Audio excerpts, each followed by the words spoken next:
আসসালামু আলাইকুম। আজকে শনিবার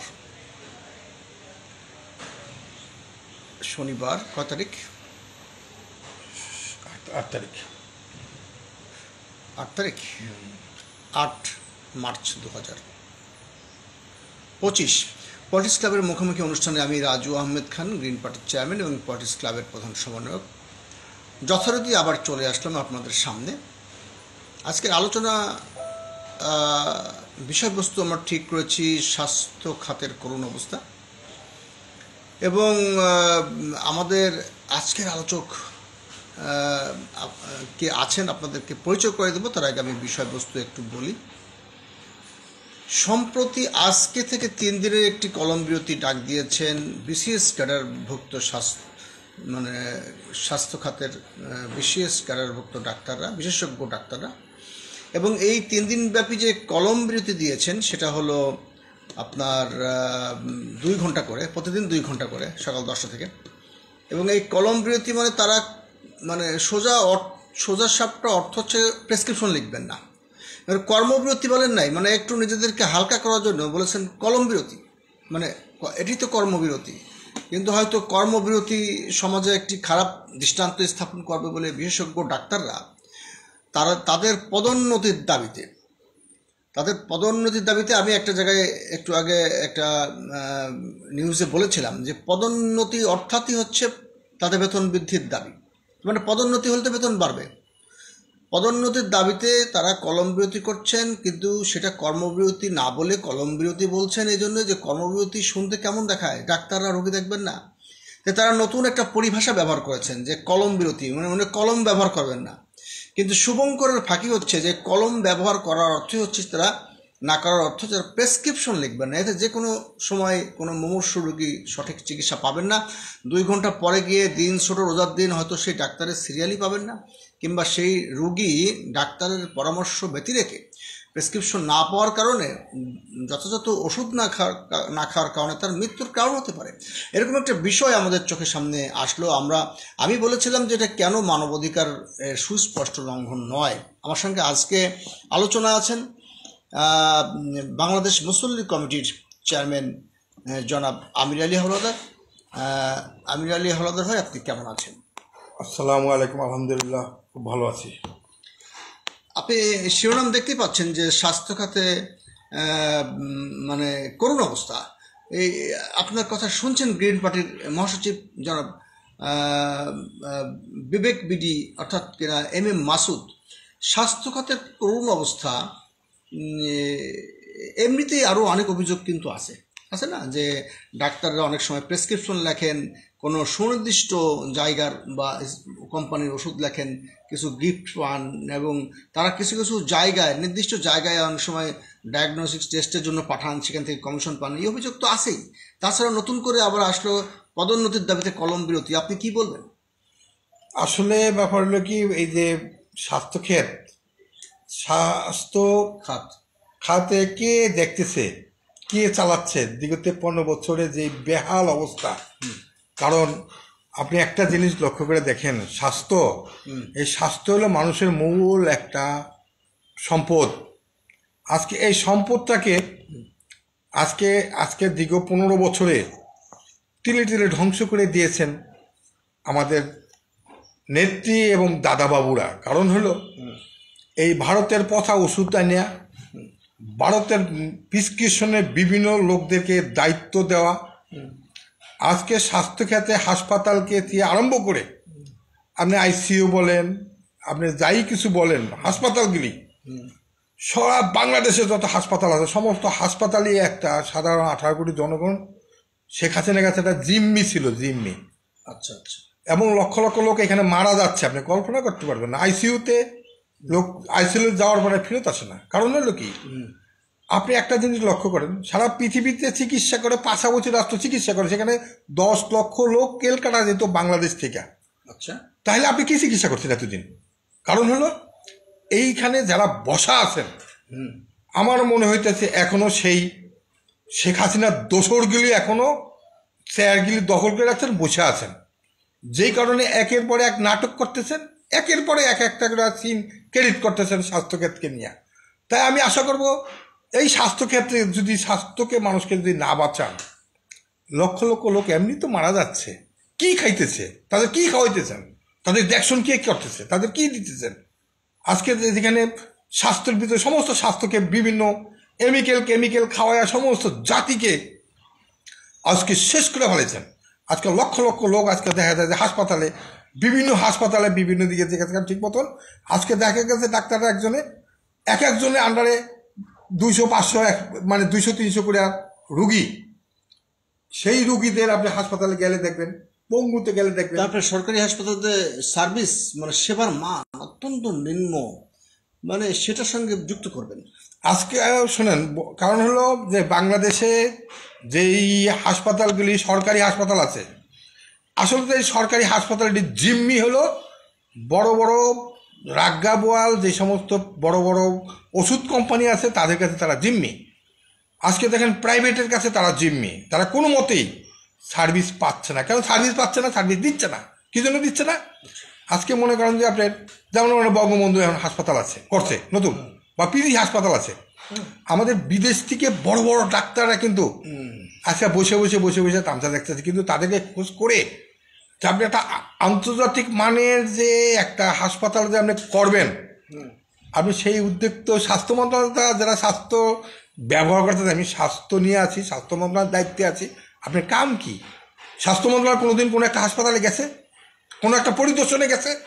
তারা যায় না। কেন যাবে? দরকার নেই। যায় তো মাঝে মাঝে, কি মাঝে মাঝে যায়, তারা যায় খালি নাম কষ্ট দেখতে। আমি স্বাস্থ্য মন্ত্রণালয় দেখতে, কিন্তু স্বাস্থ্য খাতে বাজেট তো বাড়ানো লাগবে। কারণ হলো যে আপনি একটা জিনিস আমি বলতেছি যে স্বাস্থ্য ক্ষেত্রে যে জিনিসটা পিজি হাসপাতাল করেন, বঙ্গবন্ধু যে নতুন হাসপাতাল আছে এখানে করেন, আমি সোমোলজি একটা ডিপার্টমেন্ট আছে যেখানে রক্ত টেস্ট হয়, রক্ত চেক আপ হয়, রক্ত প্রয়োজন পড়ে। বাংলাদেশে কোনো একটা মেশিন নাই, কোনো একটা প্রকল্প বাংলাদেশ করে না। কারণ এখানে সামান্য হয়তো 100 কোটি 150 কোটি টাকা 200 কোটি টাকা লাগতে পারে, কিন্তু সেই জন্য গভর্নমেন্ট এই 100-200 কোটি টাকা তারা ব্যয় করতে পারে না। কারণ ব্যাপার এখানে যেখানে আমাদের ইন্ডিয়া বাড়াতে কিছু হলে যান, ওখানে যান গা, দিল্লি যান, এখনো দাদা বাবুদের কাছে আছে, দেশ দাদা বড় চালাইতে আছে। আপনি যত যা কিছু করেন, আজকে যদি দেশ যদি 24-এর যদি গণ অভ্যর্থনের কাছে থাকতো, তাহলে কিন্তু আজকে তারা কলম বিড়ি তারা করতে পারতো না। কারণ কলম বিড়ি করে কি জন্য? এই সরকারকে একটা বিপদে ফেলার জন্য, যাতে চারিদিক দিয়া এই দেন এই আন্দোলন ওই আন্দোলন এই আন্দোলন ওই আন্দোলন কারা করতেছে? এই শেখ হাসিনার দোসর। কারণ যেহেতু আজকে চোখের সামনে আপনি জানেন যে 2000 লোককে হত্যা করলেন, কিন্তু ওদের পদোন্নতি দেওয়া হচ্ছে না কেন? অনেকদিন ধরে পায় না তো। আরে পদোন্নতি কিভাবে পদোন্নতি দিবে? সে পদোন্নতির জায়গায় তো তারা যেতে পারতেছে না। কেন যাবেন? তারা তো এই ধান্দাই নাই। স্বাস্থ্য মন্ত্রণালয় তো এদেরকে পদোন্নতি দিবে না, তাদেরকে 0 পয়েন্টে নিয়ে দাদাবাবুদের কাছে তারা জিম্মিত করতে পারবেন না তো। মানে আমি অবশ্য বলেছিলাম যে পদোন্নতি আপনারা আশা করছেন পাবেন, সরকারের সিদ্ধান্ত অনুযায়ী পাবেন না পাবেন সেটা না, কিন্তু আপনাদের আন্দোলনের ধরন কেন কলম বিরতি? আপনারা তো অনশন করতে পারেন নাকি? না, কিছু না, এখানে কলম বিরতির প্রশ্নই আসে না। কারণ যদি তাদের কোনো দাবি দেওয়া থাকে, তারা তত্ত্বাবধায়ক সরকার লিখিত দিতে পারে। লিখিত দেওয়ার মানে যে তারা তাদের কি কি সমস্যা আছে সেই সমাধানগুলি তত্ত্বাবধায়ক সরকার করবে। অনুসরণ করলে তো ওনার খিদে লাগবে। অনুসরণ করা মানে কি? এবং অনুসরণ করেন যদি রোজা মাস না অনুসরণ করেন, তারপরে এখন খাওয়া দাওয়া নাই, এখন খাওয়া দাওয়া নেই, অনুসরণ করার দরকার নেই। এখন ব্যাপার হলো আপনি কলম বিরতিটা করলেন, কিসের ভিত্তিতে কলম বিরতি? আপনি দেখেন এখানে কি শুভঙ্করের ফাঁকি, এটা কিন্তু কর্মবিরতি বলে নাই, বলছে বাহ বাহ বাহ, কর্মবিরতি না কলম বিরতি। কলম বিরতি না, ঘুরে ফিরে একই কথা। কলম বিরতি মানে হলো প্রেসক্রিপশন লাগবে না, এখানে হলো শুভঙ্করের ফাঁকি। দাদা বাবুদের প্রেসক্রিপশন থাকবে, কারণ আমাদের দিল্লিতে কোনো প্রেসক্রিপশন দিতে পারতেছে না। প্রেসক্রিপশন যদি না লেখি তাহলে রোগী তো মারা যাবে।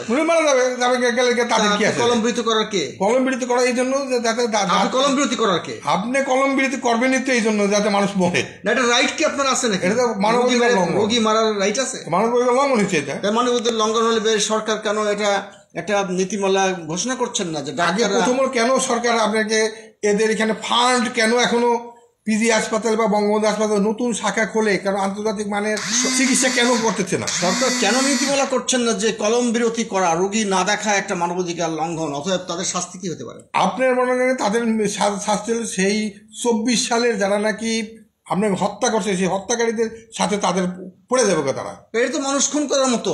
হ্যাঁ, অবশ্যই। আপনি রুগী দেখবেন না, আর রুগী ওষুধ না খেয়ে মারা যাবে, আর আপনি বলবেন যে আপনার পদোন্নতি হয় না, এই জন্য কলম বিরতি করেছেন। আপনারা বিসিএস ক্যাডার হয়েছেন, আপনারা মানে কি বলে বিশেষজ্ঞ ডাক্তার হয়েছেন, আপনাদের আন্দোলনের তালিকায় কি করে রুগী না দেখা আসতে পারে? আমার তো মাথায় আসে না। আজকে ডাক্তার যারা আছে তাদেরকে যেহেতু মানে মনে করেন যে আপনার 9টা 5টা বা 8টা 4টা, কিন্তু তারা তো ঠিক মতন তারা করে না। প্রাইভেট চিকিৎসাও করে, মানে প্রাইভেট চিকিৎসা তাদেরকে আগে প্রথম হলো যারা সরকারি আছে তাদেরকে প্রাইভেট বন্ধ করেন। তারা কি প্রাইভেট করে এখন? হাজার করতে নীতিমালার মধ্যে তো নাই, নীতি আছে, গভর্নমেন্ট তো তাদেরকে দেয় না। গভর্নমেন্ট তাদের যে চাহিদা আছে সেই চাহিদা তো ফুলফিল করে না। কেন করে না? কেমনে করবে? দাদা বৌদি করবে কেন? করবে কেন? দাদা বাবুরা না করেছে? দাদা বৌদি এখন ভাবলে একটা প্রেসক্রিপশন দিল্লি দেয়, মানে স্বাস্থ্য খাত যাতে দুর্বল হয়, হ্যাঁ, হয়ে যায়, এই জন্য ষড়যন্ত্র। এটা তো একটা নাটকীয় ষড়যন্ত্র। আপনি তো দারুণ জিনিস ধরেছেন। হ্যাঁ, যাতে বাংলাদেশের স্বাস্থ্য খাত যাতে চলে যায়, আরো দুর্বল হয়, বাংলাদেশের হাসপাতালগুলো যেন সেবা না পায়, বাংলাদেশের হাসপাতালের বিশেষ করে সরকারি হাসপাতালের স্বাস্থ্য সেবার মান যেন মাটির নিচে চলে যায়, তাতে করে দাদাবাবুদের রুগী বাড়বে। হ্যাঁ, তাদের রুগী বাড়বে, তাদের রুগী বাড়বে, পার্শ্ববর্তী রাষ্ট্র যারা আছে তাদের রুগী বাড়বে। কিন্তু আমাদের যারা কাকা বাবুরা আছে, আমাদের দেশের যারা ভাই ব্রাদার আছে, এরা সরকারে আছেন, বেসরকারে আছেন, তারা কি টের পাচ্ছেন না কেন? তারা টের পাচ্ছে, কিন্তু আমাদের যে সমস্ত মেধা যে সমস্ত ডাক্তাররা আছে তাদের তো সিলগালা করে তাদেরকে আপনি আটকে থুয়েছেন, তাদের কাজ করতে দেন না আপনারা। কারণ কি? কিন্তু আপনার রুগীরা কই? যারা ঘুমিয়ে আছেন এখন ওই লাইভ দেখছেন না, তারা কোথায়? তারা কি শুধু পিনাকি খুঁজছে? পিনাকি খুঁজবে কেন? দরকার নাই। আপনি পিনাকি খুঁজবে এক সময় যখন আসবে, নাকি ইলিয়াসকে খুঁজছে? তা খুঁজবে যখন সময় আসবে। এখন সবচেয়ে বড় কথা হলো যারা চিকিৎসা করতেছে, আপনি তো সেই চিকিৎসা করার সুযোগ তাকে দিতে হবে এবং সেই মাল ম্যাটারে দিতে হবে। আচ্ছা, আপনি জানেন কেন? আমি তো জানি যে পিনাকি একজন ডাক্তার ছিলেন, এখন ডাক্তারি করেন না, উনি এখন দেশের ডাক্তারি করেন। কিন্তু পিনাকি কি একটা এপিসোড বানাবেন এই ডাক্তারদের এই মানে কলম বিরতির বিরুদ্ধে কোনো কথা বলবেন? আপনি কি বলেন? না, উনি তো জাতি চিন্তা করতেছে কেন স্বাস্থ্যক্ষেত্রে, সেটা পিনাকি তো আগেই বলে দিচ্ছে তাদেরকে যে আপনারা প্রেসক্রিপশন বিক্রি করেন না, আপনারা জাতিকে সেবা দেন। এখন পিনাকি এখন দেশের প্রেসক্রিপশন দিচ্ছে, মানে ডাক্তার মানুষ কিন্তু এখন দেশের প্রেসক্রিপশন দিচ্ছে। কোন মন্ত্রণালয়ের কে দুর্বল, কে অযোগ্য, কে আনফিট, কার গায়ে আওয়ামী লীগের গন্ধ আছে, সেগুলো বলছে। কিন্তু তার তো আরও একজন ডাক্তার হিসেবে তার তো স্বাস্থ্য খাতকে আরও মানে উন্নতি করার জন্য নতুন নতুন এপিসোড বানাইতে হবে। স্বাস্থ্য খাতে বাজেট কত? 1-2%। কেন এটা বাড়ানো যাচ্ছে না কেন? স্বাস্থ্য খাতে বাজেট বাড়াতে হবে, স্বাস্থ্য গবেষণায় বাড়াতে হবে। আমরা কথা বলছি বাংলাদেশ মুসল্লি কমিটির চেয়ারম্যান আমির আলী হাওলাদার ভাইয়ের সঙ্গে। উনি বাংলাদেশের যুগান্তকারী একটি পরিবর্তন এনেছেন। বাংলাদেশকে একটা সাবধান বাংলাদেশ নামে একটা নিউজ হয়েছিল হংকং ভিত্তিক পত্রিকায়, আপনারা জেনেছেন এই আগের এপিসোডগুলোতে। সেখানে আমির আলী হাওলাদারের ছবি লাদেন মনে করে ছাপিয়ে দিয়ে বাংলাদেশ থেকে সাবধান বলে একটি নিউজ করা হয়েছিল রিভিউ পত্রিকায়। তার ওই পত্রিকার বিরুদ্ধে উনি 12,000 কোটি টাকার মামলা করেছিলেন। বাংলাদেশকে একটি খাদের কেনারা থেকে তুলে এনেছিলেন এই সেই আমির আলী হাওলাদার। বলেন, স্বাস্থ্য খাতের ব্যাপার হলো স্বাস্থ্য খাতকে রক্ষা করতে হলে বাজেটের কোনো বিকল্প নাই। আচ্ছা, দ্বিতীয় কথা, সারা ওয়ার্ল্ডে থেকে যে সমস্ত ডিগ্রি নিয়ে যে সমস্ত লোকগুলি বাংলাদেশে আনাচে কানাচে আছে, এই লোকগুলি ডিপ ফ্রিজের ভিতরে আটকে রাখছেন। এদেরকে ডিপ ফ্রিজ থেকে এনে জনগণের চিকিৎসা দিতে হবে, কারণ এরা চিকিৎসা দেওয়ার জন্য প্রস্তুত। আপনি চিকিৎসা দিবে কি দিয়ে? মাল মটাল নাই তো আপনার যে জিনিসটা আপনি যেখানে মনে করেন আপনার চাহিদা যে জিনিস, আপনি এখন দরকার এই জিনিস, এই অস্ত্র দরকার, আপনি নাই। আপনি মনে করেন যে স্বাস্থ্য মন্ত্রণালয় যে এই বাজেট দিছে, এই বাজেটে একটা আন্তর্জাতিক মানের হইতে পারে না। কারণ হলো হাসপাতাল হতে পারে না। আমি একটা রিপোর্ট দেখেছিলাম আওয়ামী লীগের আমলে, সে সময় একটা নিউজ রিপোর্ট হয়েছিল একটা টেলিভিশনের কপালে কি জুটেছে তা আমার পরে জানা হয়নি। সেটা হচ্ছে বাংলাদেশের বিভিন্ন হাসপাতালে, সরকারি হাসপাতালে রিকুইজিশন দিয়ে দামি দামি মেশিন আনার নাম দিয়ে ওখান থেকে টাকা বাগিয়ে নিয়েছিল। তখন স্বাস্থ্যমন্ত্রী ছিল নাসিম। সেসব হাসপাতালগুলোতে সেসব মেশিনপত্র আর আসেই নাই। পরবর্তীতে কি আসছে আমি জানি না। আপনি বলছেন যে অনেক হাসপাতালে অনেক গুরুত্বপূর্ণ মেশিন, কারণ ব্যাপার হলো শুভঙ্করের ফাঁকি। আপনি জানেন এই যে আন্তর্জাতিক মানের আমাদের আগারগাঁওয়ে একটা চক্ষু হাসপাতাল ছিল।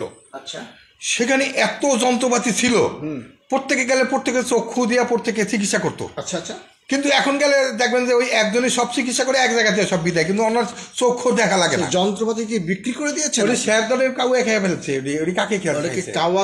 কাওয়া তো কাদের কাওয়া না না, কাকে খেয়েছে এটা নাই কোথায়। এখন এই নতুন নতুন মেশিন গুলো খেয়ে ফেলেছেন, আর নতুন মেশিন কই আনেন না কেন? কেন ব্যাপার, নতুন গভর্নমেন্ট তো এদিকে ধাক্কা দেখি নাই। গভর্নমেন্টের যে স্বাস্থ্য ক্ষেত্রে যে মানুষকে যে স্বাস্থ্য নিয়ে যে চিন্তা করবে এই সুযোগ কোথায়? নতুন সরকারও তো 7 মাসে, না না 7 মাস হয়ে গেছে ঠিকই, কিন্তু গভর্নমেন্ট কোন দিকটা করবে? ডাইনে আলু দেখবে না, পেঁয়াজ দেখবে না, রসুন দেখবে না, খাদ্য দেখবে না, এটা দেখবে ওইটা দেখবে। গভর্নমেন্ট তো মানে কারণ শোনে না, আমি তো 7 মাসের গর্ভবতী বলি না, আমি 7 মাসের। আরে ভাই 7 মাসের আপনি বলছেন ঠিকই, কেন বললো এখন এখান থেকে ভারতের ধাক্কা কিভাবে আমার দেশটা দখল করবে, আর্মস কিনতে হবে, এখানে মনে করেন প্রশাসনিক করতে হবে, এখানে মনে করেন বিভিন্ন আজকে মনে করেন দিকে 15 বছরে যে সমস্ত প্রশাসনিক কর্মকর্তা যারা দাদাবাবুদের লোক বসায় আছেন তারা এখনো বসা আছে। শেখ হাসিনার ওয়াজেদের যেই নীল নকশা ছিল ভারত বাংলাদেশের জনগণকে ধ্বংস করার জন্য, সেইগুলি এখনো তারা আছে, সেই ধ্বংসের ভিতরে আছে। এর মধ্যে স্বাস্থ্য থেকে একটু অস্বাস্থ্যে যাই, সেটা হচ্ছে যে কালকে দেখলাম অনেক হুজুরদেরকে ধাওয়া করলো পুলিশ, সাউন্ড গ্রেনেড মারলো, এই মারলো, ধাওয়া মারলো, অনেক পিটুনি দিয়েছে। এরা কারা, মানে কি?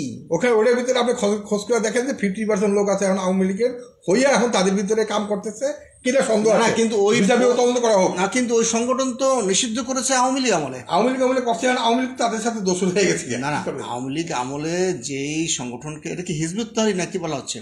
যাই হোক, হিজবুত তাহরির হোক আর আওয়ামী লীগ আমলে যে সংগঠন নিষিদ্ধ করা হয়েছে সেটা আওয়ামী লীগের স্বার্থে করছে, এখন আবার তাদের স্বার্থে। এখন আবার কি আওয়ামী লীগের সঙ্গে এই সরকারের কোনো মিল আছে নাকি? তারাও দেখি স্বার্থহানি হচ্ছে। না না না না, কেন বলো এই সরকার এদের দাবি কি ছিল, এরা কি নিয়ে মাঠে নামছে? না না না, এই ব্যাপারে তাও তো কেউ জানেই না যে কি দাবি নিয়ে আসবে। ব্যাপার হলো যেহেতু আছে, কেন বললো এলে এই সরকার উৎখাত করার জন্য না, বলা হয়েছে যারা যে সংগঠনটাকে নিষিদ্ধ করেছে তারা মাঠে নামবে না, কিন্তু এইখানে এটা কেউ বলছে না কেন যে এই সংগঠনকে নিষিদ্ধ আওয়ামী লীগ করেছিল? না, আওয়ামী লীগ করেছে, আবার আওয়ামী লীগ নামাইছে, সমস্যা কি? আওয়ামী লীগের নামাইছে, তাহলে সমস্যা কোথায়? আপনি এটা তদন্ত করেন। আচ্ছা, সেটা তদন্ত না হয় করলো, করে বাড়ি করেন। কিন্তু এরকম যদি হয়ে থাকে যে সংগঠনকে আওয়ামী লীগ নিষিদ্ধ করেছে সেই সংগঠন তো আওয়ামী লীগের পারপাস সার্ভ করার জন্য মাঠে নামবে না। না, কিন্তু তারা করাইছে, আপনি সেটি আপনি তদন্ত করে দেখেন, তদন্ত করে দেখবেন ভারতের স্বার্থের জন্য ভারতে এগুলো করেছে কিনা দেখেন, তদন্ত করে দেখবেন যে মোটা অঙ্কের টাকা খেয়েছে এরকম। না না না, টাকা তো এখানে টাকা দিয়ে তাদের কিনা দেয় না। একজন উপদেষ্টাকে দেখলাম যে ডিবি অফিস থেকে একটা রিক্সাওয়ালা সারিয়ে নিয়ে এসে বাহবা পাইলো। না, যাই হোক, সেটা কোনো কথা বলার ব্যাপার হলো, এই দেশটা হলো আমাদের এমন একটা দেশে আমরা বাস করতেছি, আরো বহু রিক্সাওয়ালা তো মার খেয়েছে। আমার এমন একটা দেশে বাস করতেছি, কারণ নিজের স্বাস্থ্যের কোনো নিরাপত্তা নাই। আচ্ছা, নিজের স্বাস্থ্যের কোনো মৌলিক অধিকার নাই। কিছুদিন আগে আপনি অসুস্থ হয়ে হাসপাতালে ছিলেন, আপনি আমাকে হোয়াটসঅ্যাপে জানিয়েছিলেন, আমি দোয়া চেয়েছিলাম এবং আপনার সুস্বাস্থ্য কামনা করেছিলাম। তখন যে হাসপাতালে আপনি ছিলেন, যে ডেঙ্গু রোগে আক্রান্ত হয়েছিলেন, মুড়ির মতো মশা ঘুরছে। কেন বললো, আমি হেদিনকে দিলাম না, কোটি কোটি টাকা খাচ্ছে মশায়, মশা খাচ্ছে কোটি টাকা, কোটি কোটি টাকা মশা খাইতেছে। কারণ বলো এদের তো এই স্বাস্থ্যক্ষেত্রে এই চিন্তা ভাবনা নাই যে আমরা মশাকে আমরা দমন করবো, মশা দমন করলে মানুষ মুক্তি পাবে, আন্ডার গেরিংগুলি সব সমস্ত জায়গায় মশা মারার ওষুধের বদলে মশাকে মোটা তাজা করার ওষুধ দেওয়া হচ্ছে। আপনি তো তাই তো দিবেন, আর করবেন কি? গরুর ওষুধের মতো তারা স্বাস্থ্যবান হয়, যাতে মশা খাইতে পারে, খাইলে লোকগুলো হাসপাতাল যাইতে পারে, যাতে ওই যে ওষুধ কোম্পানি যাতে ওষুধ বিক্রি করতে পারে। কিন্তু ডেঙ্গু রোগীর মৃত্যুর হার কিন্তু বিগত বছরগুলোতে খুব বেড়েছে। স্বাস্থ্য খাতের এই বেহাল দশা, আপনি লিখেছেন শিরোনামে করুণ দশা। কারণ হলো স্বাস্থ্যকে নিয়ে প্রথম আগে সমস্ত আপনার সংস্করণ বাদ দিয়ে আগে স্বাস্থ্যকে সংস্করণ করেন, আগে স্বাস্থ্য মানুষের বাঁচান। আপনি সেইখানে আগান না। কিন্তু এই যে স্বাস্থ্য, শিক্ষা, এগুলো বিষয়গুলো আগে আমি শিক্ষা পড়ে, বাংলাদেশের রাজনৈতিক দলগুলো শুধু সংসদ আর নির্বাচন নিয়ে চিলাচিলি করে, কিন্তু তারা এই স্বাস্থ্য এবং শিক্ষা এই সমস্ত খাতে কথা বলে না, কম বলে। এর কারণ কি? আরে ভাই, আপনি শিক্ষা তো বাদ দেন না, শিক্ষা তো বিগত 15 বছরে দিল্লির থেকে বই ছাপাই তো, দিল্লির থেকে দিল্লির থেকে বই বানাইতো, সেই বই বাংলাদেশে চলতো। আজকে 15 বছর যে সময় ছেলেদেরকে ওদেরকে জিজ্ঞাসা করেন, তারা বানান ঠিক মতন তারা করতে পারবে না। হঠাৎ করে শিক্ষা উপদেষ্টা নিয়োগ দিল আরেকজন। তো আমরা বললাম যে যেহেতু হাতে ধরে নিলাম আর 6 মাস সময় আছে, বা ডিসেম্বর পর্যন্ত, কাছাকাছি আছে, 6 মাস 9 মাস যাই থাকুক, এই সময়ের মধ্যে স্বাস্থ্য শিক্ষা উপদেষ্টা নতুন করে নিয়োগ দেওয়ার অর্থ কি? আমরা সন্দেহ করেছিলাম যে নিশ্চয়ই এই সরকারের মেয়াদ বাড়ছে, তো অনেকে হেসেই উড়িয়ে দিয়েছিলেন। কিন্তু তারপরে দেখলাম নাহিদ নিজেই মুখ খুললেন, রয়টারকে বললেন যে না, ডিসেম্বরের মতো নির্বাচন করা কঠিন হয়ে যাবে। তার মানে কি নির্বাচন দেরি করে পিছিয়ে দিয়ে ওরা আরেকটু শক্তি সঞ্চার করতে চাচ্ছে? ভাই, আপনি নির্বাচন চিলাইতেছেন, লক্ষ লক্ষ লোক মারা দিতেছে, আপনি সেইটা আগে দেখেন নাকি? নির্বাচন করেন, আপত্তি নাই, নির্বাচন নির্বাচন সংস্করণ তো হবে, নির্বাচন হবে, সবকিছু হবে। আপনি কি এই সরকারকে আরেকটু থাকতে বলছেন? না না, আমার কথা হলো যেটা না, এই সরকার প্রথম হলো যে যেই সরকারটা আপনি সুযোগই দিচ্ছে না কাজ করার জন্য। আচ্ছা, আগে সরকারকে কাজ করার সুযোগ দেন। কিন্তু সরকারের সুযোগ তো কম দিলাম না। কেউ কেউ বললো যে 13 জনের উপরেই নাকি চিটাগাঙ্গের লোক ঢুকিয়েছেন। 13 জন স্বজনপ্রীতি হলো না? না, যদি যোগ্য ব্যক্তি যদি চিটাগাঙ্গে থাকে সেখানে 50 জন ঢুকবে, সমস্যা কোথায়? আপনার দেশের বাড়িতে বরিশাল, ওখান থেকে 2-1 ঢুকেছে। বরিশালে যদি যোগ্য থাকে তাহলে তার চিন্তা ভাবনা ঢুকাবে। শেরে বাংলায় কে ফজলুল হকের বাড়ি না? বাড়ি মেজরের বাড়ি। তা এখানে যোগ্য লোক নাই? যোগ্য লোক এখন তো তাদের দৃষ্টিতে নাও থাকতে পারে। স্বাস্থ্য খাতের বেহাল দশা আলোচনায় আমরা কথা বলছি, কিন্তু এখন স্বাস্থ্যতে আমির আলী হাওলাদার মুসল্লি কমিটির চেয়ারম্যান, ওনার কথা যতই শুনি ততই মন্ত্রমুগ্ধের মতো। হয়তো কিছুদিন পরে হয়তো বয়সের ভারে ওনাদেরকে আমরা ঠিক মতো পাবো না। গ্রিন পার্টির পক্ষ থেকে এবং পলিটিক্স ক্লাবের পক্ষ থেকে আমি যে বর্ষিয়ান রাজনীতিবিদদের কাভার করি, এতে অনেকে বলে যে ভাই আপনি জোয়ান মানুষ দেখেন না, শুধু বুড়া মানুষগুলো আপনার কাছে আসে। আমি যে ওল্ড ইজ গোল্ড। আমির আলী হাওলাদার কি বলবেন? আমার কথা হলো, বর্তমানে যদি এই নতুন প্রজন্ম সারা বাংলাদেশের জনগণকে যদি বাঁচাতে হয়, তাহলে প্রথম আপনাকে বঙ্গবন্ধু হাসপাতাল যেটা আছে সেটাকে শহীদ পরিবার হাসপাতাল করে এখানে এইটাকে একটা টার্গেট নিয়ে উন্নত মানের ডাক্তার দিয়ে চিকিৎসা করে এবং উন্নত মানের যে সমস্ত যত যন্ত্রপাতি লাগে তা এনে আমার এই 10 লক্ষ লোক যাতে বিদেশে না যেতে হয় সেই ব্যবস্থা করা প্রথম দরকার। কারণটা হলো প্রতি বছর আমার হাজার হাজার কোটি টাকা বাইরে চলে যাচ্ছে, আপনি 100-200 কোটি টাকা এখানে ব্যয় করতে পারতেছেন না। তাহলে আপনি কি করবেন? যদি আপনি ক্ষমতা যদি না পারেন, আপনার যদি স্বাস্থ্য আলাদা না পারেন, তাহলে আপনি পদত্যাগ করেন। যে যে যোগ্য যে ব্যক্তি আছে সে কাজ করবে, কেন আপনি স্বাস্থ্যকে আটকে রাখবেন? আরে ভাই, পদত্যাগ করার তো লজ্জার ব্যাপার। রাত 3টার সময় স্বরাষ্ট্রমন্ত্রী সংবাদ সম্মেলন ডেকেছেন পদত্যাগ করার ভয়ে।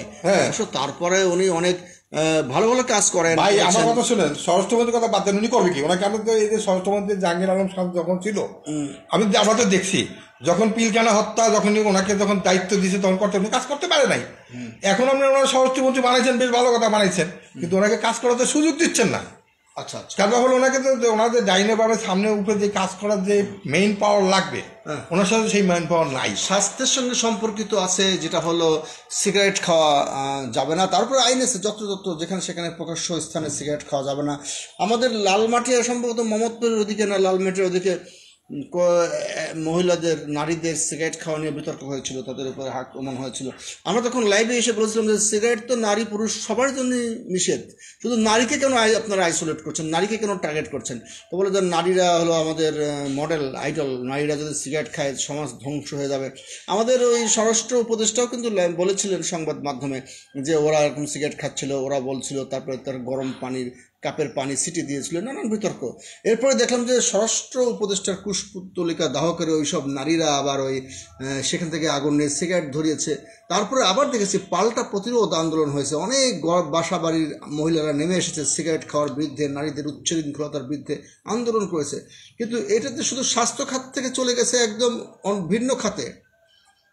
আপনি জানেন না কেন বলো, এই যে স্বাস্থ্য করতেছেন আর এই যে তামাক বলতেছেন, এটা বিষয়ে মাদকা শক্তি আছে, বিশাল বড় শক্তি তাদের পিছনে কাজ করতেছে। আচ্ছা আচ্ছা, কারণ লক্ষ লক্ষ কোটি কোটি টাকা এই মাদকা শক্তি কামাইতেছে। তার মানে আপনি বলতে চাচ্ছেন এদের দিয়ে এই শুধু সিগারেট সামনে দিলে হবে না, যারা ড্রাগস কোম্পানি তারা নিশ্চয়ই বাংলাদেশের যেই 20 কোটি মানুষ, তার 10 কোটি লোকের কিছু অংশ 80% হয়তো সিগারেট খায়।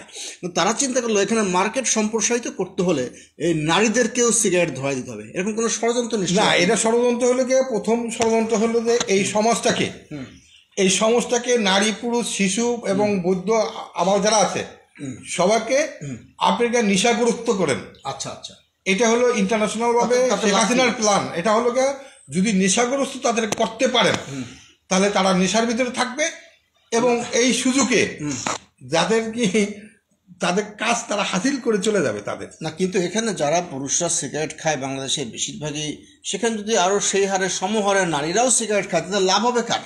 ওই টোবাকো কোম্পানি? না না, টোবাকোর জন্য না, এটা লাভ হবে যারা ষড়যন্ত্র করতে তাদের লাভ হবে। প্রথমত বাংলাদেশের অস্থির সংস্কৃতি তৈরি করতে পারলে তো তার তামাক বিক্রি হলো এটা না, বাংলাদেশটাকে একটা মানে অস্থিরতা সৃষ্টি করতে পারলেই বাংলাকে যদি একটা প্রেশারের মধ্যে রাখা যায় মাদকা শক্তি দিয়ে, এই শ্রেণীর লোকটিকে শুধু প্রেশারের মধ্যে রাখবে কি মাদকা শক্তি দিয়ে রাখবে তাদেরকে, তাদের আর কোনো কাজ নাই, লেখাপড়া শেষ, তাদের কোনো কিছু নাই, তাদের শেষ, স্বাস্থ্য শেষ, তাদের সব কিছু শেষ, তাদের জন্য এই জন্যই এটা ধ্বংস করা একটা পয়সা। আচ্ছা, আমরা কি একটু মানসিক স্বাস্থ্য থেকে যেতে পারি? মানসিক স্বাস্থ্যটা হচ্ছে এক নারীর বুকে ওড়না ঠিকমতো ছিল না বলে একজন প্রতিবাদ করেছে যে আপনি ওড়নাটা ঠিক মতো পরেন, পরে কিন্তু এই নারী অভিযোগ করেছে সেই ছেলের আবার জেল হয়েছে, সেই ছেলের আবার মুক্তি হওয়ার পরে ফুলের মালায় দিয়ে অনেক হুজুররা তাকে, এমনকি ওই যে আপনার বড় স্কলার কি নাম, তাকে সংবর্ধনা জানিয়েছে। কিন্তু একটা নিউজে দেখতে পেলাম যে এই যে ছেলে একটা হিরো হয়ে গেল ওড়না না পড়ার প্রতিবাদ করে, সেই ছেলেরই ফেসবুক আইডি অনেকে ব্যবচ্ছেদ করে দেখলো যে সেখানে অনেক আজে বাজে পেজ এই লাইক করা আছে, সে নিজেই এত ধোয়া তুলসী পাতা। কিন্তু তারপরেও নারীদের তো শালীনতারভাবে চলতে হবে, এবং মাহে রমজান বলেই কথা না, নারীদের ঠিকঠাক মতো যেখানে যেখানে পোশাক রাখার কথা সেখানে না রেখে তারা সেইগুলো অনাবৃত রেখে অন্য জায়গায় পড়বে, আর এটা মেনে নেওয়া যায়? তবে একটা জিনিস আপনি জেনে রাখবেন, নারীদের হলো মুসলিম বিশ্বের জন্য, মুসলমানদের জন্য একটা অলঙ্কার। কারণ এখানে সারা বিশ্বে মনে করেন 700 কোটি লোক আছে। আল্লাহ পাক যে জিনিসটা নিষেধ করেছে আর যেটাকে বাধ্যতা করছে, আপনাকে প্রত্যেক একটা ফরজ করেছে। কারণ হলো আপনি একটা মনে রাখবেন, আমি এক এক্সাম্পল আপনাকে দিচ্ছি। এখন যদি আপনার স্টিল আলমারির ভিতরে যদি স্বর্ণের বাটগুলি খুলে রাখেন, নিশ্চয় মানুষ লুটপাট করবে না, করবে না? তাহলে মেয়েদেরকে আল্লাহ একটা অলঙ্কার হিসেবে আল্লাহ পাক বানাইছে, তাদেরকে একটা সুন্দরভাবে পর্দা করছে। কি জন্য? আচ্ছা আচ্ছা, যাতে মানুষ তাদেরকে ডিস্টার্ব না করে বা তার নিজের সেভ করার জন্য। ডিস্টার্ব করে বলে তার ইংলিশ পার্টির লোক আছে না করার জন্য, পুরুষ আছে না, বিভিন্ন ধরনের পুরুষ খারাপ নাকি? সব সমান না, কেউ কেউ। কারণ হলো এই যে আপনি জিতেছেন, এই যে রোজার দিন হাজার হাজার লোকদেরকে যারা রোজাদার আছে তাদেরকে ইমানটাকে আপনি নষ্ট করতেছেন। কেন আপনি নষ্ট করবেন? বাজারে গেছিলাম ওদিন, দেখলাম যে এক ভদ্রলোক কলা বিক্রি করছে এবং কাস্টমারও তার বেশি, আর পাশে যে এই কলা একজন বিক্রি করছে সে কাস্টমারের সুবিধার্থে কলাগুলো সুলে প্লেটের মধ্যে রেখে বিক্রি করছে, ওখানে মাছি উঠছে। তো দেখলাম ওখানে কাস্টমারই নাই। এটা কারণ কি? এটা এই জন্য তো কারণ হলো কলা দেয়া আর গিয়ে হলো ওপেন খোলা দেয়া। আচ্ছা, এইটা দিয়ে বোঝা যাচ্ছে যে শরীয়তে আপনি কতটুকু জায়েজ আছে, কতটুকু জায়েজ নাই। কিন্তু কোরআন শরীফের আয়াত আছে যে আপনি কাউকে ভুল ভাঙাতে হলে পরামর্শ দিতে হবে, তাকে বোঝাতে হবে, এবং তারপরে আপনি তাকে অপমান করতে পারবেন না। না না, আপনাকে তো বুঝতে হবে যে আসলে একটা মাহে রমজান, আমি আমার কথা হলো যে আমি মরবো, আমি কবরে যাব, আমাকে কোরআন কি বলছে? যদি আপনি এন্টি মুসলিম থাকেন কোনো আপত্তি নেই, কিন্তু মুসলমানের ক্ষেত্রে শুধু এতটুকু আছে যে আপনি আপনার বডিটাকে আপনি হেফাজত করবেন এবং পর্দা করবেন, এটার জন্য আপনাকে মুসলমানদের জন্য বলা হচ্ছে। কিন্তু কাউকে আপনি কিছু শেখাতে হলে তাকে অপমান করবেন না। আপনি অপমানের তো প্রশ্নই আসে না, কেন অপমান কেন করবেন? আপনি নিজে বুঝতেছেন না। আপনি নিশ্চয়ই এভাবে বলতে পারেন যে আপু আসসালামু আলাইকুম, ভালো আছেন? তা আপনার দৃষ্টি দেখেই তো আপু বুঝতে পারবে যে আমার এই কারণে সে বলছে। আমাকে সরাসরি ওড়না উচ্চারণ করার দরকার কি? না না না, ওইখানে ওড়না আপনি যে জিনিসটা আপনি বুঝতেছেন, কোনটা বুঝতেছেন আমি বুঝি না। কারণ এখানে হলো যে একমাত্র ইসলামী পৃথিবীতে এই পর্দা করে এবং মানুষের মৌলিক অধিকার দিতে পারছে একমাত্র আল কোরআন। আমরা আলোচনা করছি, আর কেউ কোনোদিন কোনো মৌলিক অধিকার দিতে পারে নাই। আমরা কিন্তু আলোচনা করছি এখন মানসিক স্বাস্থ্য নিয়ে। আমার মনে হয় মানসিক স্বাস্থ্যের উন্নতি করা দরকার আমাদের। না না, ওই তো স্বাস্থ্যের ভিতরে সব চলে আসে। কিন্তু মেয়েরা যে মানে অনাবৃত মেয়েরা চলতেছে, সিগারেট খাইতেছে, তাদের সাথে ড্রিঙ্ক করতেছে, তাদের সেটা করতে, কারণ এটা হলো তাদের পরিবেশগত কারণে তারা পারছে না, তারা যে ঠিক মতো ওড়না পড়ছে না, এই জন্য কি তাদের না না না না আপনি সেই জন্য তাদেরকে নাকি আমাদের ঘরে যে এইখানে সোশ্যাল মিডিয়া আছে, আমাদের ঘরে যে ডিশ অ্যান্টেনা আছে, আরে ভাই এটা ছিল না, আপনি পাশ্চাত্যের ডিশ চ্যানেল আপনি শোনেন কেন হলো আপনার এটা আজকে ঠিক আসে নাই, আপনি 1400 বছর আগের থেকেই এই জিনিসটা আসতেছে মানুষের ইমানকে নষ্ট করার জন্য। কিভাবে কর্মদার দিন আপনি আপনাকে একটু মানে ঠান্ডা মাথায় বোঝাতে বলেন। আমাদের মেয়ে তো যারা রাস্তা চলাফেরা করে অনাবৃত বা ঠিকমতো ওড়না পড়ে না, আমাদের কোমলমতি মেয়েদেরকে যে ভুল পথে পরিচালিত করছে, যে সরকারি ব্যবস্থাপনায় যে টিভি খুললেই যে ওয়েস্টার্ন কালচারগুলো ঢুকে আসে, এই জায়গাটা সরকার আটকাচ্ছে না কেন? না, সরকার সেই সরকার আসলো তো তারা ঠিকই করতো, কিন্তু সেই ইসলামী সরকার আসতো, ইসলামের যদি আসতো, কিন্তু সে যদি বুঝতো, এখন আদতে দেখতে হবে যে এই মেয়েটাকে ওড়না দিছে সেটা আদতে সে মুসলমান না না না অন্য কিছু। শোনেন আমার কথা শোনেন, কারণ বাবা দেখতে হবে, কারণ বাবা যেহেতু এটা ষড়যন্ত্র অনেক কিছু আছে, কারণ এটা করে এদেশে আলেমদেরকে একটা হেয়পূর্ণ করার জন্য একটা ষড়যন্ত্র চলছে কিনা সেই জিনিসটাকে যাচাই দেখতে হবে। কোন আলমদের কেন কি মুসলমানদেরকে করার জন্য, যে মুসলমানেরা এই কাম কে করবে? মুসলমানদের, হ্যাঁ, এই যে বিভিন্নভাবে করতেছে না, মুসলমানদের হেয় তো মুসলমানরাই করছে। কেন মুসলমানদের ভিতরে মুসলমান নামদারি কিছু আছে তারা করতেছে, মুসলমান না, যারা তার কোনো ইমানও নাই আমানও নাই, সে দিনে রোজা থাকে না, ওই সব মুসলমানদের মধ্যে এত বিভক্তি কেন? মুসলমান সুন্নি ওটি কোনো ব্যাপার, তারপরে কোনো কিছুই না। এটা 1400 বছর আগের থেকে হয়ে যাচ্ছে, যেমন মনে করেন হাবিল কাবিল থেকে আরম্ভ হয়েছে আমাদের। কারণ ওখানে যদি এন্ট্রি না থাকে, আচ্ছা মানসিক স্বাস্থ্য নিয়ে আলোচনা করছি তো আমরা, যদি একটা মেয়ে যদি বলে যে আমি কি ড্রেস পরবো, এটা আমার ব্যাপার, আপনার কি? না, সেটা মৌলিক অধিকার, সেটা তার মৌলিক অধিকার, সে বলতে পারে, কিন্তু সেটা সেই জন্য এমন না। আমার উত্তর কি? আমার কথা শুনে, একটা মেয়ে যদি বলে যে আমি মৌলিক অধিকার হিসাবে আমি এইভাবে চলবো, কিন্তু সে চলতে পারে, কিন্তু বাধা নাই। কিন্তু ইসলামে এবং আমাদের মুসলমান যারা মারা যাবো, আমরা মরবো কি না? আপনি তো মুসল্লি কমিটির চেয়ারম্যান, না, মুসল্লিরা যে মসজিদে নামাজ পড়েন এবং আল্লাহর কাছে দোয়া প্রার্থনা করেন, বেহেশতে যাওয়ার জন্য করেন, ঠিক আছে, কিন্তু ওই মুসল্লিরা কি পালাক্রমে এলাকার যে সমস্ত টেইলার্সগুলো আছে, যে টেইলার্সগুলোতে ড্রেস বানায়, মেয়েদের হাতার কাছে কেটে দেয়, হাত দেখানোর জন্য পাশার কাছে, পিঠের কাছে কেটে দেয়, ওই টেইলার্সগুলোর কাছে কি আমাদের মুসল্লিরা কি দলবদ্ধ হয়ে বলেছে যে ভাই এই ধরনের অশালীন ড্রেস তুমি বানাতে পারবে না? না, বলে এইটাই হলো তার মৌলিক অধিকার। এটা বলে না কেন? এইটাই হলো তার মৌলিক অধিকার। কেন বলে যে এটা ওপেন মৌলিক অধিকার, ওই টেইলার্সকে বলতে পারে না? কেন বলবো? এটা তার মৌলিক অধিকার। আমি মনে করি যে আমি যদি ভদ্রচিত ভাবে বোঝানো হয়, আমি মৌলিক অধিকার, আপনি একটু ঠান্ডা মাথা থাকেন, ভদ্রচিত ভাবে যদি এই মুসল্লিরা এই টেইলার্সকে বোঝায়, বাবা তুমি এইরকম ড্রেস তৈরি করবা না, করলে তুমি শাস্তির মুখোমুখি হবা। না, কেন বলবো? সেটা তো সেই টেইলারই জানতেছে যে আমি এটা তার পেশায় সেই কাজ করতেছে। কারণ আমরা কোনোদিন আজ পর্যন্ত কোনো মুসল্লি রাস্তামে যে বলে নাই যে আপনি এরকম চলেন কেন। আচ্ছা, কেন আজকে মনে করেন ওনার কবরে উনি যাবে, আমরা যাব না। কেন হলো আমাদের দায়িত্ব হলো বলা যে ভাই মুসলমানদের জন্য এই পোশাক, এইভাবে পোশাক পরাটা আদত ঠিক নয়। হ্যাঁ, কেন হলো এখন আপনি যদি তারা কেন আপনি বাধ্যতামূলক করবেন বলেন, এভাবে করেন, তাদের আপনি এত চমৎকার করে ব্যাখ্যা করেন যে আমি আপনার কথার মধ্যে কোনো কথাই ধরাতে পারি না। একটা বিষয় আমার খুব খটকা লাগে, বাংলাদেশের তরুণীদেরকে মারার জন্য একটা চক্রান্ত হচ্ছে। আমি দেখছি কোনো কোনো দেশ থেকে যে সমস্ত, বা বাংলাদেশ থেকে যে সমস্ত ওড়না তৈরি করা হয়, ওড়নাগুলো যতটা না চওড়া কম হয় কিন্তু লম্বা বিশাল হয়। আমি দেখেছি বিগত বছরগুলোতে এই ওড়নায় পেঁচিয়ে রিক্সায় বা অটোতে পেঁচিয়ে অনেক তরুণী মারা গেছে। আমি বলেছি যে এত লম্বা ওড়না কেন তৈরি করে? যেখানে লম্বা হওয়ার কথা সেখানে কিন্তু লম্বা না। তার আব্রু ঢাকার জন্য যে ওড়নাটা বড় হওয়া দরকার চওড়ার দিক দিয়ে, লম্বায় তো অত বড় হওয়ার দরকার না। এগুলো নিয়ে গবেষণা করার জন্য সরকারের কোনো বিভাগ আছে নাকি? না, সেটা হলো অসাবধানতার সাথে। উনি কেন অসাবধানতা? কারণ হলো অসাবধানতার কারণে। একটু খাটো করে উনি একটু যখন বসবে তখন এটা একটু ব্যবস্থা করে দিলেই কিন্তু উনি চেষ্টা করে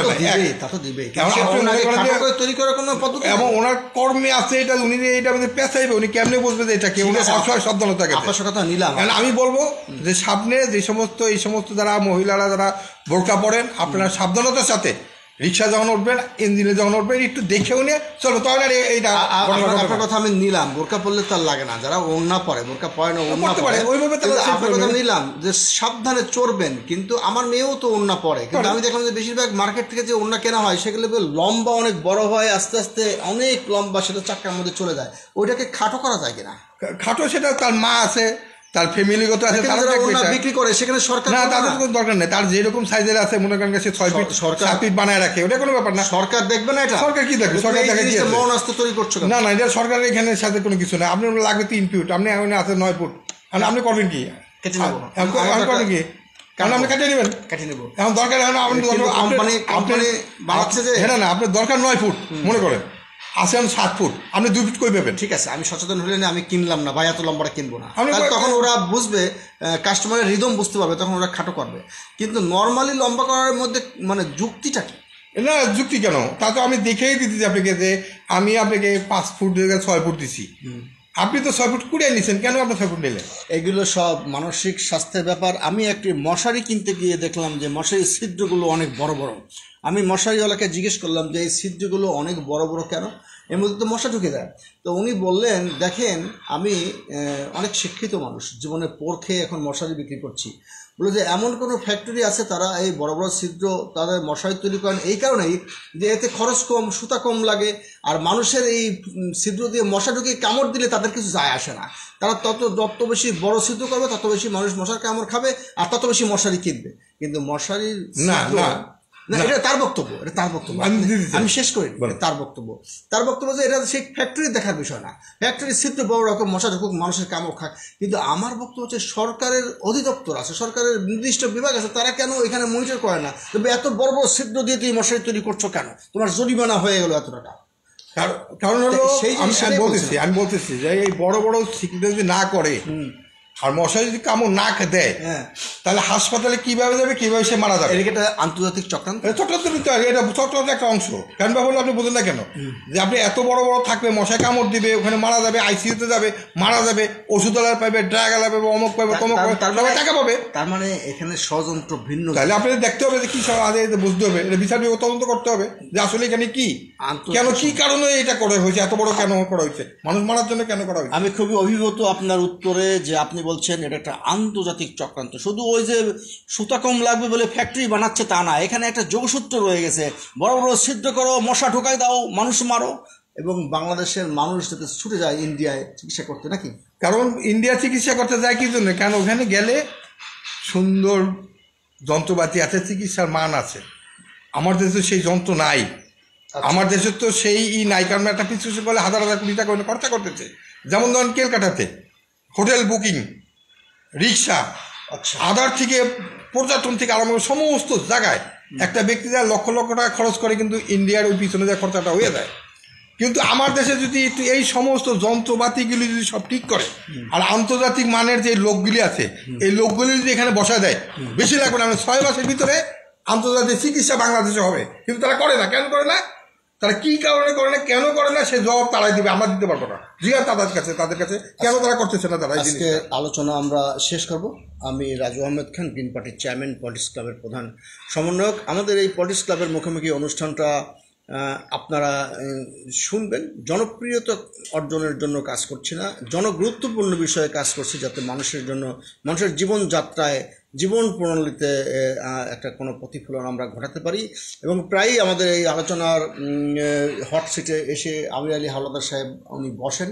উনি মুসল্লি কমিটির চেয়ারম্যান। উনি বাংলাদেশের মানুষ, মুসল্লি তথা সকল ধর্মপ্রাণ মানুষের জন্য কাজ করতে চান। তার হাতকে শক্তিশালী করবার জন্য আমরা একটি পেজ করেছি, সেটা হচ্ছে বাংলাদেশ মুসল্লি কমিটি প্রচার বিভাগ, এবং সেখানে আমাদের এই লাইভ শেয়ার করা হবে এবং সেই সাথে আমাদের আরও অনেক পেজ গ্রুপে শেয়ার করা হবে। আপনারা যারা পড়া শুনবেন তারাও একটু দেখবেন, আমাদের কোনো ভুল ত্রুটি হলে কমেন্ট করবেন। জাতির উদ্দেশ্যে শেষ 1 মিনিট কি বলবেন? আমি বলতে চাচ্ছি, আগে স্বাস্থ্যক্ষেত্রকে আপনি সংস্করণ করেন। বাংলাদেশের বেসরকারি যত হাসপাতাল আছে এগুলিকে তদারকি করেন। সরকারি হাসপাতাল যেগুলি আছে এটি আন্তর্জাতিক মানে নিয়ে আসেন। বাংলাদেশ বঙ্গবন্ধু মেডিকেল যেটা আছে সেটাকে প্রথম থেকে যত যন্ত্রপাতি লাগে 100-200 কোটি টাকা যে বাজেট আছে সেই বাজেট করুন, কোন কোন ডিপার্টমেন্ট লাগবে নতুন করে সেটি খুলে জরুরি ভিত্তিতে যাতে স্বাস্থ্য মান সারা পৃথিবীর সাথে চ্যালেঞ্জ করে এখন আমরা যাতে ইন্ডিয়ার মানে যাতে আমরা থাকতে পারি সেই ব্যবস্থা করুন।